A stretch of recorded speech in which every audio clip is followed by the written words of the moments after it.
A derivative, as the name suggests, is derived from or reliant upon something. Generally derives from underlying assets or group of assets. Okay, so the derivative itself is basically a contract between two parties based on a specific asset. So the most common derivatives are on the traditional asset classes, so equities, bonds, and commodities.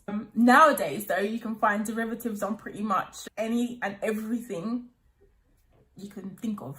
But for our purposes, we're just going to focus on equities, bonds, and commodities. So there are two types of derivatives.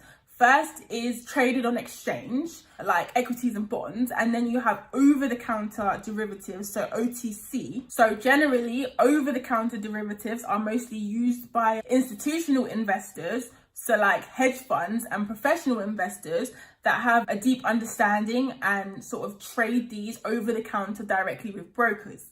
If you're a new investor, you wouldn't be looking at over-the-counter or OTC. You would really be looking at what's available for you to trade on exchange. So the most common derivatives are futures, options, swaps, and forwards. So swaps and forwards are predominantly used for institutional type investors, and they're only available to trade over the counter, so you wouldn't be able to find them on exchange. And futures and options are the most common ones that a private investor would use.